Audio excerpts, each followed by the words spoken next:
मौनी अमावस्या। मौनी अमावस्या क्या कहती है? सारे दान में सबसे बड़ा दान है भगवान की भक्ति का, भजन का, स्मरण का, और अपने मौन रहने का जो सुख है, चुप रहना, मौन रहना, चुप रहकर भगवान की अविरल भक्ति को धारण करना।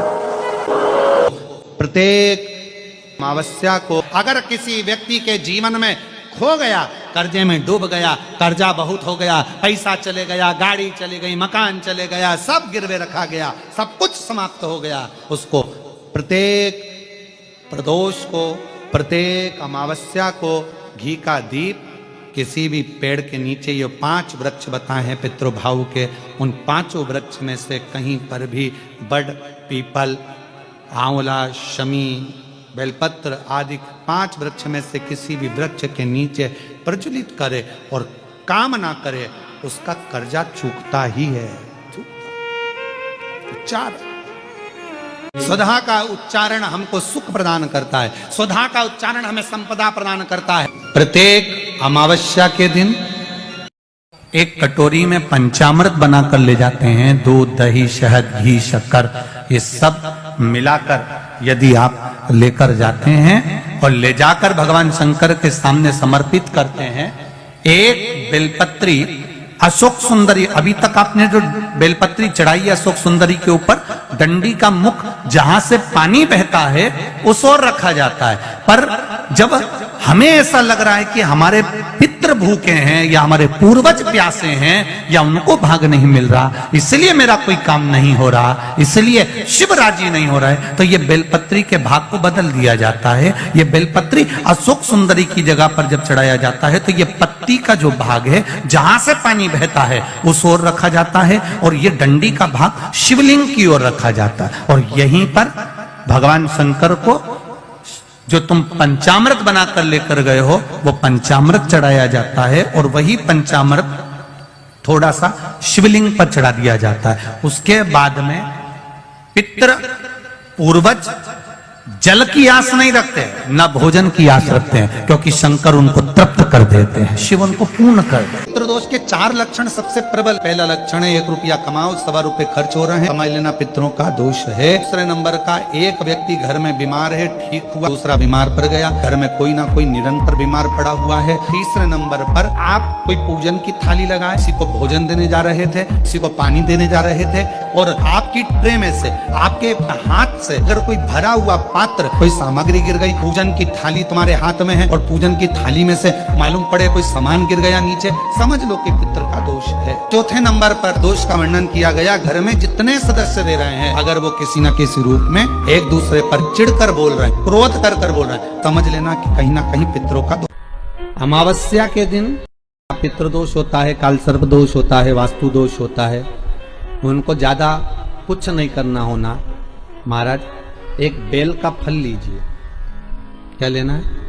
बेल का फल, बेलपत्री का जो फल होता है उसको ले लो, उसके अंदर का जो गुर्दा होता है, अंदर का जो भाग होता है उसको निकाल लीजिए, और उस बेल के फल में आटा सेक कर उसमें शक्कर मिलाकर उसको उसके अंदर भर लीजिए। अमावस्या के दिन सुबह 10 बजे से पहले उस बेल फल में जिसमें तुमने पंजेरी भरी है, आटा सेक कर भरा है शक्कर के साथ में, उसको अपने घर में घुमाने के बाद में जिसको काल सर्प दोष बताया है, पितृदोष बताया है या वास्तु दोष का स्मरण बताया है, घर में सब दूर घुमाकर अपने परिवार का हाथ का स्पर्श कराकर पीपल के पेड़ के नीचे तक खड्डा खोदकर उस बेलपत्र के उस फल को दाब दीजिए, उस फल को उसमें दबा दीजिए। महाराज केवल एक अमावस्या करना रहता है, पितरों के दोष से मुक्ति मिलती है और हमारे घर के कार्य सफल होना प्रारंभ हो जाते हैं। कार्य की सफलता होती है, कार्य में सफलता प्राप्त होने लगती है। तो लगता है स्वप्न में कोई मुर्दे दिख रहे हैं, या कोई जल रहा है, या कोई मर रहा है, या कोई चला गया है, ऐसा भय लगता है। बच्चों को मानी भेजूंगी ऐसा हो जाएगा, पति को मानी भेजूंगी ऐसा हो जाएगा, कोई हमारे कोई गलत तो नहीं कर रहा है, आपको लगता है। के दिन 7 स्थान शिवलिंग के बताए हैं जहां पर भूल से भी अगर कोई चंदन की उंगलियां लगा देता है। 7 स्थान ऐसे हैं जहां चंदन की मात्र उंगलियां लगा देने से ही शिव पितृलोक के पितरों को मुक्ति प्रदान करके वैकुंठ लोक का निवास दे देते हैं। 7 स्थान, और वो 7 स्थान जो चंदन के बताए गए हैं। पहला, भगवान देवाधिदेव महादेव के शिवलिंग पर चंदन का लेपन, समझ लेना जरा बहुत अच्छे से। 7 स्थान चंदन के बताए महाराज। पहला शिवलिंग। दूसरा, जहां गणेश जी का स्थान है, मालूम है ना सबको? जम के बोलो जरा, मालूम है ना सबको? जहां गणेश जी का स्थान है वहां अलग से गणेश जी बैठे, वहां नहीं। शिवलिंग में जलाधारी के ठीक सामने राइट में गणेश, लेफ्ट में कार्तिकेय, बीच में अशोक सुंदरी। तो पहला चंदन बाबा के शिवलिंग पर, दूसरा गणेश जी पर चंदन की उंगली, तीसरा षडानंद कार्तिकेय पर चंदन की उंगली, चौथा अशोक सुंदरी पर चंदन की उंगली, पांचवा जलाधारी पर चंदन की उंगली, छठा जो शिवलिंग का जल बह रहा है इसके ठीक विपरीत की ओर चंदन की उंगली, और 7वां चंदन नंदी के मस्तक के ऊपर जो 2 सींग लगे रहते हैं उस पर चंदन की उंगली। ये कब लगाई जाती है? या तो अमावस्या के दिन आपको लगता है कि हमारे पूर्वजों का उद्धार नहीं हुआ, हमारे पूर्वजों का कल्याण नहीं हुआ, कहीं अधोगति में कोई चला गया है, उसका बस एक बार, रोज नहीं जरूरत है, प्रतिदिन जरूरत ही नहीं, महीने में एक बार अगर अमावस्या के दिन भी आपने चंदन के थोड़ा सा चंदन अगर मेरे देवाधिदेव महादेव को 7 स्थान पर समर्पित किया है। अशोक यहां पर वर्णन कर रही है, मैना, धन्या और कला की कथा कर रही है। तीनों ने सनकादि ऋषियों से मांगा। चंदन भगवान को अति प्रिय होता है, और चंदन ही एक ऐसा होता है जो पितरों को भी प्रिय होता है, जिसका स्पर्श मात्र लगने से पूर्वजों का कल्याण हो जाता है। वो चंदन का 7 स्थान। घर में यदि क्लेश उत्पन्न हो जाता है, आपका धन, आपकी प्रॉपर्टी, आपकी जमीन, आपका प्लाट, आपका दुकान, आपका पैसा, यदि किसी ने कब्जा कर लिया और छोड़ नहीं रहा, प्रत्येक अमावस्या के दिन पीपल के वृक्ष के नीचे जाकर 2 दीप लगाइए घी के। दोनों दीप के सामने एक हल्दी का चावल, एक कुंकू का चावल का दाना रख दीजिए, और सुधा सुधा सुधा सुधा 3 बार कह दो, और स्मरण करो, हे हमारे कुलदेव, पितृदेव, शिवदेव, महादेव, कृपा कर कर मेरा जो जमीन है, मेरा जो धन है, मेरी जो प्रॉपर्टी है, मेरा पैसा लोगों ने हथिया लिया, देते नहीं। अपना गोत्र बोलकर स्मरण कर कर बाबा मेरा धन मुझे वापिस ला कर दो। एक अमावस्या पर करो, फिर अगली अमावस्या करो, ऐसे 2-4 अमावस्या करोगे, जिसने ले रखा है वो खुद सोचेगा कि मुझे क्या हुआ, कि मुझे देना है, उसका पैसा चुकाना है, धन रखेगा नहीं। पितृ सुधा का नाम स्मरण करते से, जब हम सुधा सुधा सुधा सुधा कहते हैं, पितृ उसको स्वीकार करते हैं। जैसे अग्निदेव की धर्म पत्नी स्वाहा, क्या है? जम के बोलो जरा, स्वाहा। जब हम यज्ञ करते हैं, सांकल ले देते हैं, ओम वैष्णवे स्वाहा। स्वाहा बोलते से ही अग्नि देवता की धर्म पत्नी उस भाग को देवताओं को देती है।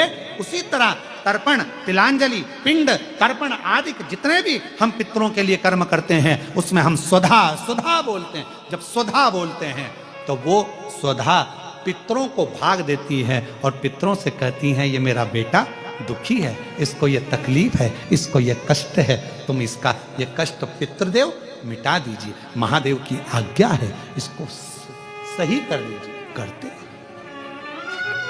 श्रेष्ठ करते। ओम जयंती मंगलकारिणी भद्रकाली कपालिनी दुर्गा क्षमा शिवा स्वाहा स्वधा नमोस्तुते। ओम जयंती मंगला काली भद्रकाली। सबसे पहले शंकर भगवान जब अपने भक्त पर कृपा करते हैं, जब शंकर भगवान अपने भक्त का दुख काटना चालू करते हैं, तो हमको कैसे मालूम पड़ता है कि भगवान शंकर ने अब हमारा दुख काटना प्रारंभ कर दिया? हमें मालूम कैसे पड़ेगा? तो हम उमाखंड में एक चरित्र आता है। जब माता पार्वती जी तप करते करते करते करते करते करते माता पार्वती के बहुत वर्ष निकल गए और पार्वती भगवान शंकर को प्राप्त करना चाहती थी, तो पार्वती के प्रसंग को हम देखें उमाखंड में तो वर्णन आता है कि शिव जब करुणा करना चाहते हैं, जब शंकर भगवान आपको स्वीकार करना चाहते हैं, तो सबसे पहला झंडी किस रूप में दिखाते हैं? तो कहा शंकर भगवान स्वयं आपके स्वप्न में आकर, शंकर भगवान आपके स्वप्न में आकर आपको दर्शन भी देते हैं, और कोई कोई शिव भक्त ऐसा होता है कि उसको स्वप्न में भी शिव के भक्त के मुख से, जब स्वप्न में भी ब्रह्म मुहूर्त में कथा सुनने का स्वप्न दिखना चालू हो जाए कि मुझे कोई कथा सुना रहा है, शिव पुराण सुन रही हूँ, शंकर बैठे हैं, उनका दर्शन कर रही हूँ, तो समझ लेना कि शिव तुझे अब दुख से दूर करना प्रारंभ करना चाह रहे हैं, तुझे दुख में करना।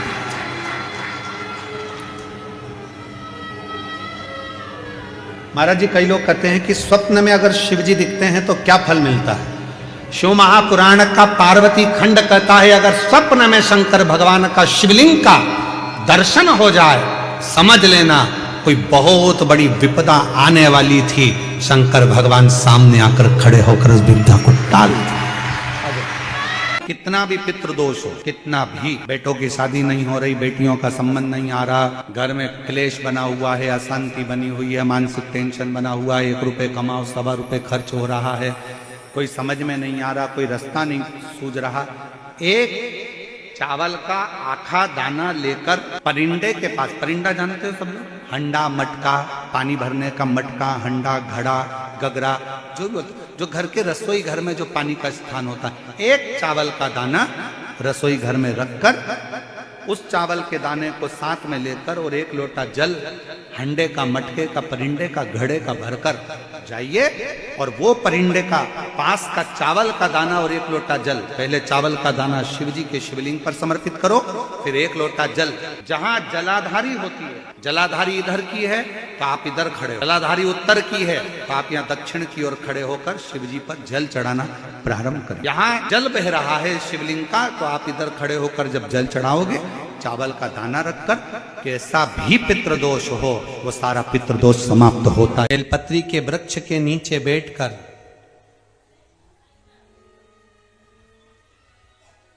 हाथ में एक बेलपत्र का पत्ता रखकर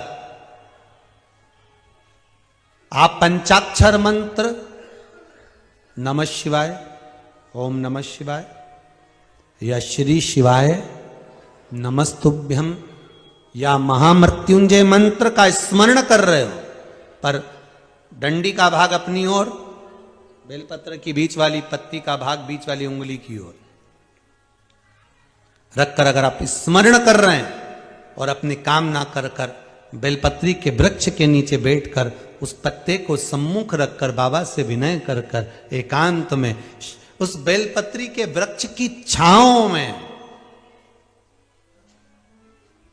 बेलपत्री के वृक्ष की छांव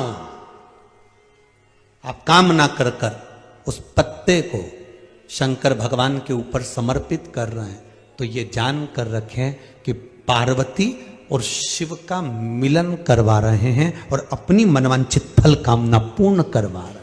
क्योंकि शिव और पार्वती का जब मिलन होता है, शंकर पार्वती जब एक दूसरे के सम्मुख में होते हैं, शिव और पार्वती जब एक दूसरे के सामने अपने बच्चों के कारण एक दूसरे के सम्मुख में आते हैं, तो उनके चेहरे पर प्रसन्नता का भाव आ जाता। फल, मनवांचित फल की कामना आप जिस कामना के लिए कर रहे हो, विवाह के लिए, नौकरी के लिए, सर्विस के लिए, व्यापार के लिए, रोग मुक्ति के लिए, आप जिस कामना से कर रहे हो, बस उससे कहा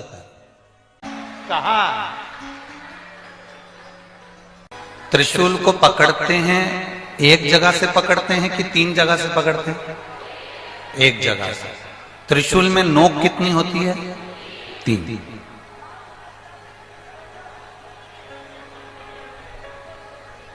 अब बाकी के जितने शस्त्र हैं,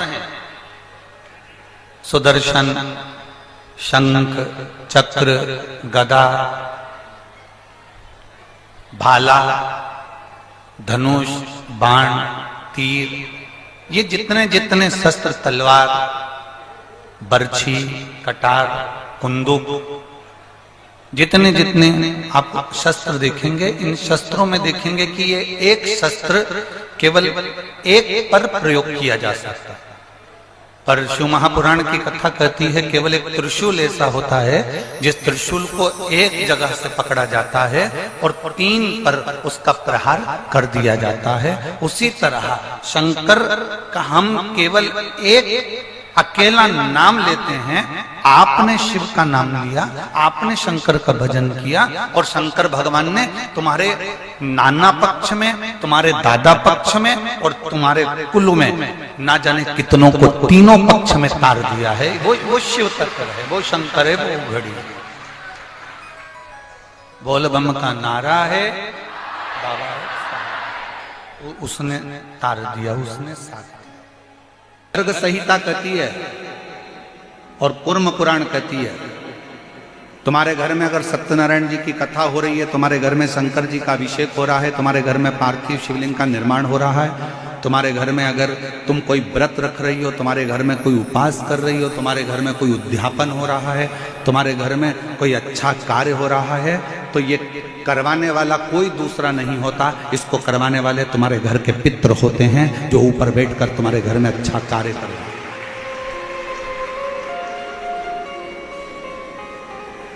पार्वती जी को अगर शिव जी के शिवलिंग की पूजन की महत्वता कोई बता रहा है तो पार्वती जी को पूजन की महत्वता उनके नाना नानी ने बताई, पितरों ने बताई।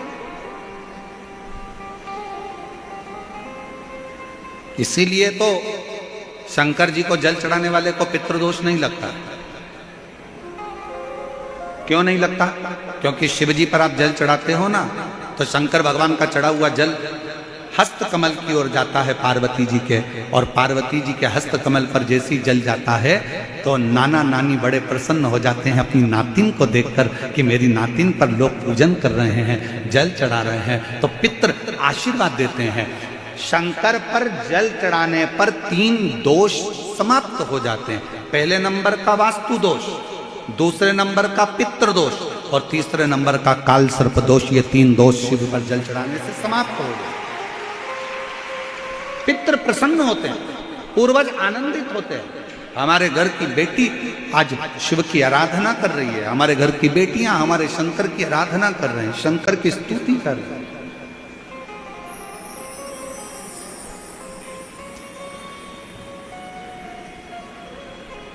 शिव आराधना में डूबे हुए हैं।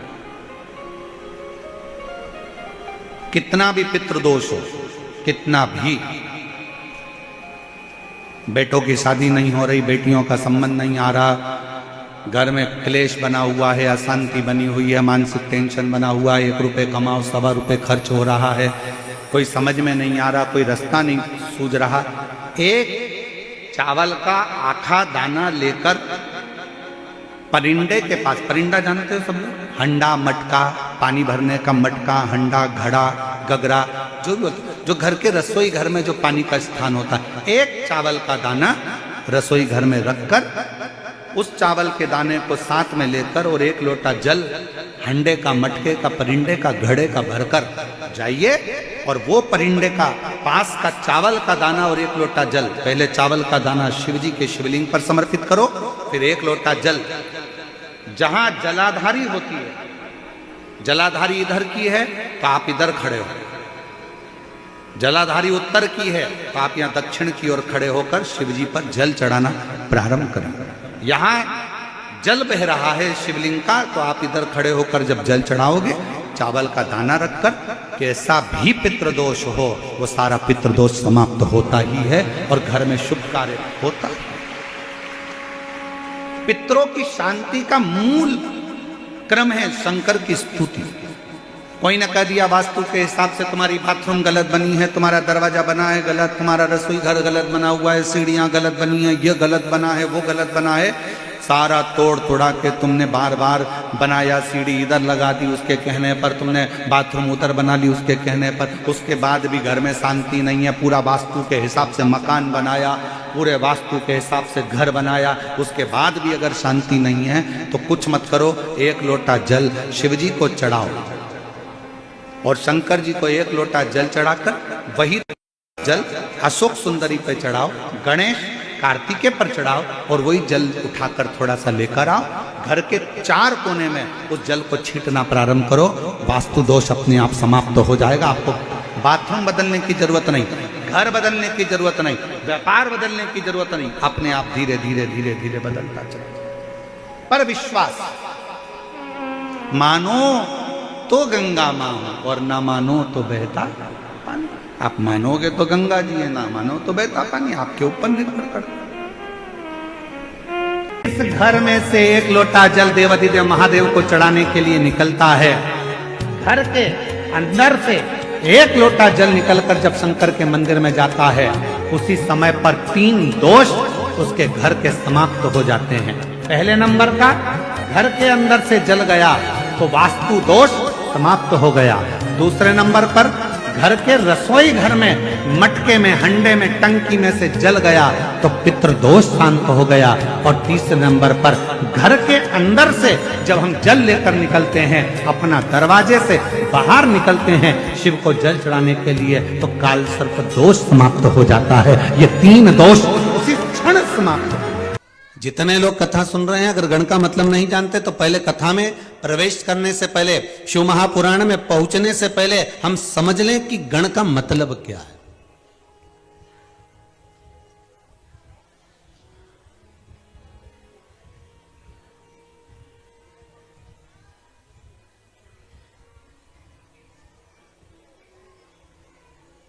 श्री गणेश जी महाराज, उनका जब सिर कटा, मस्तक कटा, उनको काय का मुख लगाया? अरे बोलो जरा, हाथी का। अब मुख अगर हाथी का लगा था तो उनका नाम होना था गजपति। क्या नाम होना था? गजपति, क्योंकि गज का मुख लगा है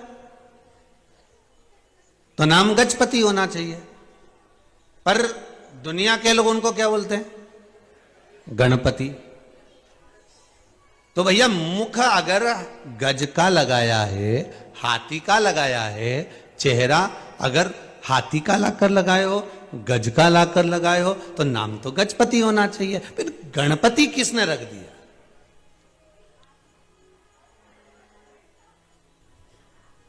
हाथी का मुख लगते ही तो गजपति नाम हो जाए। भाई हमारे यहां तो कई बहनों का नाम पूर्णिमा है, तो पूर्णिमा नाम क्यों रख दिया? तो क्या ये पूनम के दिन हुई थी, ठीक है, तो इसका नाम पूर्णिमा रख दिया। काली थी तो इसलिए इसका नाम काली रख दिया, ठीक है। हमारे यहां नाम बड़े बड़े विचित्र रखते हैं। अब ध्यान देना जरा गणेश जी के नाम की ओर हो।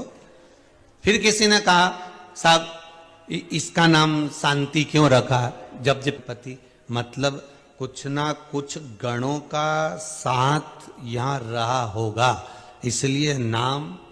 हाथी का मुख लगा था, भगवान गणेश जी के जन्म के समय जब हाथी का मुख लगा तो गजपति नाम होना चाहिए, पर नाम क्या रखा है? गणपति, मतलब कुछ ना कुछ गणों का साथ यहां रहा होगा, इसलिए नाम गणपति रखा है। हम कहें कि शंकर जी के गण, कई आप लोगों को भी कह देते होंगे, हम बताओ रोज मंदिर जाती है ऐसा लगे ये तो शंकर जी की गण है, ये रोज शिव जी के मंदिर में पूजन करता है, ये शंकर जी का अनुमोदन करता है, शिव जी पे 1 लोटा पानी चढ़ाता है, शंकर की भक्ति में डूबा रहता है, ऐसा लगता है कि शंकर का गण है। मतलब केवल ये पीछे दिख रहा है ना, ये मत समझना इनको भूत प्रेत डाकनी पिशाचनी है चुड़ैल आदि, ये शिव जी के गण है। पर गण का मतलब क्या होता है?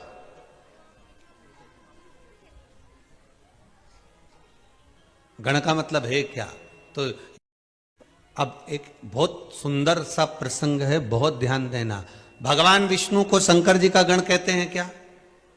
बोलते जाओ जरा दम से। जितने लोग आस्था के सामने बैठे हैं, जितने मोबाइल का गण बोलते हैं क्या? नहीं। इंद्र को बोलते हैं क्या? नहीं। वायुदेव, जल देव, वरुण देव, गरुण देव, किसी को शिव जी का गण नहीं कहा गया।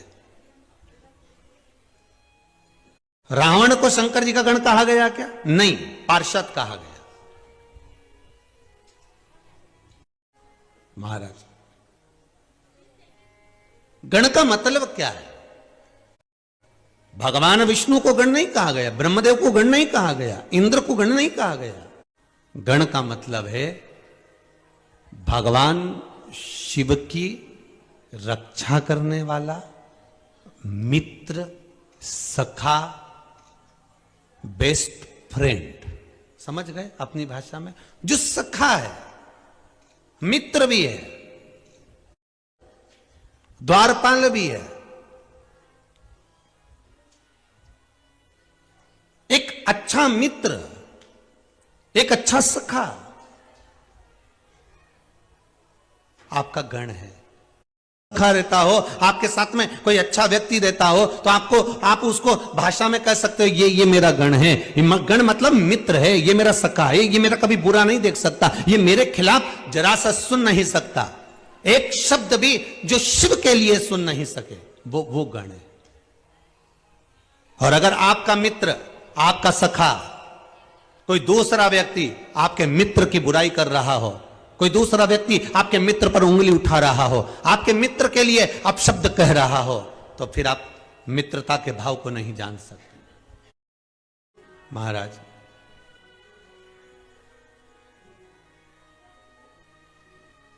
गण का मतलब है भगवान शंकर का सखा। गण का मतलब है भगवान की रक्षा करने वाला। श्री शिवाय नमस्तुभ्यम। हर हर महादेव। पूज्य गुरुजी ने इस वीडियो में 18 जनवरी मौनी अमावस्या के विशेष उपाय कथा बताए हैं। वीडियो अच्छी लगे तो like, share and subscribe, comment में श्री शिवाय नमस्तुभ्यम, हर हर महादेव अवश्य लिख देना। जाते जाते चैनल को सब्सक्राइब अवश्य कर देना। जय श्री राम। हर हर महादेव। जय श्री महाकाल।